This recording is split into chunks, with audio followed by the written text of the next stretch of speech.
watch how they negotiate.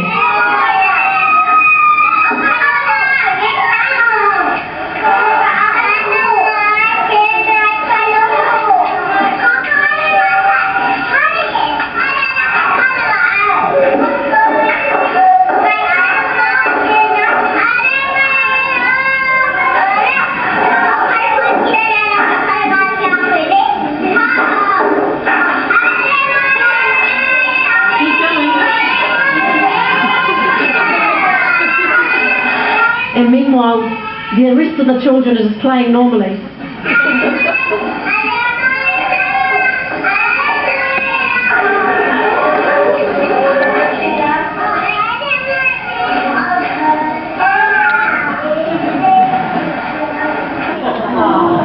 You see what they're doing is called a hongi, which is a pressing of noses, which is another part of the formal welcome. It's not a kiss, it's a hongi, and it's a breathing in of the air of that person that you've met, and a breathing and exhaling of your air, and you come together. So that's their formal process over. They've done their hongi. And you saw the little boy there? See how he was learning and alongside, and he thought, oh, blow this, and then he walks off. But that's the ongoing thing, and that's the normal part of the play at Kōpai.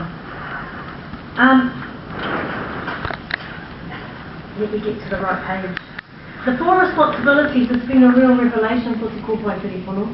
It places a whole new lens on the way that we view ourselves and others.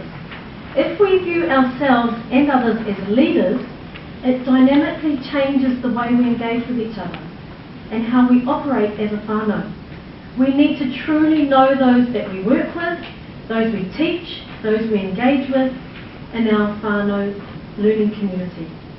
That is where the wheel that you saw comes into it.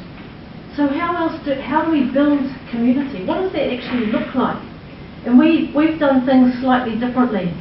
Over the past 5 years, one of the key ways that we've fostered at whānau has been, and ways that we've sought to maintain our kinship links outside of Te Kōpai's early childhood operation, has been through the sport of hockey or haupoi.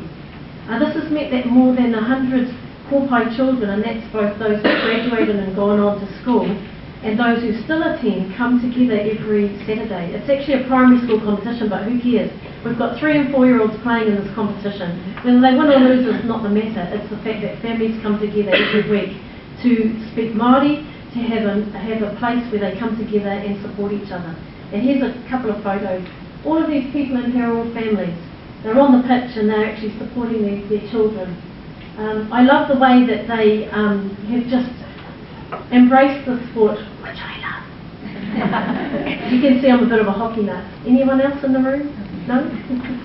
And these, children, if they're given an opportunity, whatever the sport, whatever the focus, they'll latch on to and they'll embrace it. But the key thing for me out of all of this exercise has been the number of families who have become involved because of this, because it's a non-threatening way of inclusion. I love this because the balls are nowhere inside and that's the goal, and they're all protecting the goal. And these are all 3 and 4-year-olds as well. And here's some photos as well about some of our parents playing with their children and involved at Kōpai. Here's Kui Jean. Kui Jean is a great-grandmother, and that's Tāwhika who was doing the karaga, that's her great-granddaughter. And then this year, late last year, they had another little girl, Mary Zappa, which is the baby year. So there's quite extended families that attend Kōpai. This is one of our kuia, and she passed away this year in July, and that's her grandson. And she would attend to support him. She would attend just about daily to support his learning needs. This little boy here is not Māori, but he wants to be bicultural. His family wants to be bicultural and bilingual. He's actually got roots in Scotland. Apparently I just found out last night, his great-grandfather is buried in Stirling Cemetery. Yes? Yeah, that's Angus.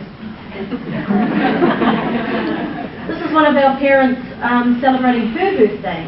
So we celebrate all sorts, not just children. And another way of building whānau is that, this is another video. Every year, our Māori New Year is actually in June, July, which is the turning of the season, when the middle of winter. And we celebrate that by having a noho or a sleepover. At the end of the day, we have a meal, then we lay down our bed mattresses, and we have a wānanga or workshop session to learn about the stars and how the world works, the new year. And then the children go to sleep, and then the adults stay up and they prepare the food, which is have you heard what a hangi is? A hangi is an earth oven where you cook your food in the earth, you burn the wood, you heat the stones, put the stones in, much like in Fiji and other countries, and then when the stones are white hot, baskets of food are placed on them, and then they're covered with cloth so the dirt doesn't get in, and then it's steamed, and it takes about 3 or 4 hours to cook. So we have a hangi pakari or celebration for breakfast. So when the children wake up at 7, lo and behold, there's a celebratory breakfast. So this is a video of it.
We had fireworks too.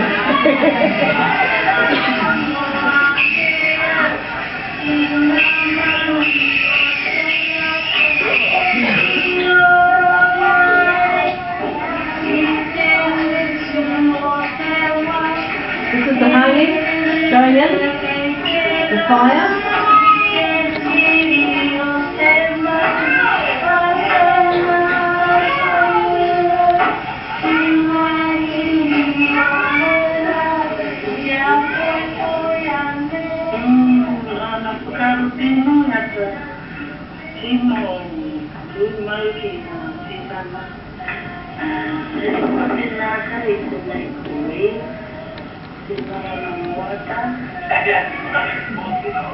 This is our main learning space that they're sleeping in.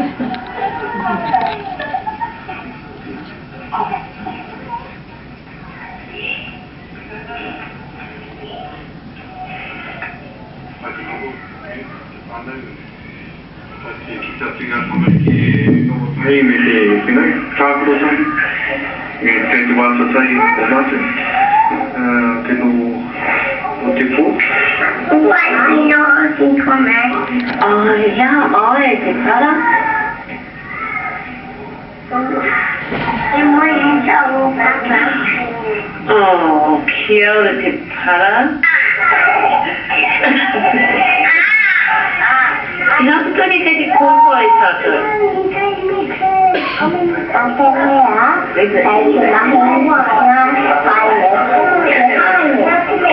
Piri ngā papa? Ai, ko haere rata te mahi. Kore te kōpai. Kore te hānei. Te whakarite.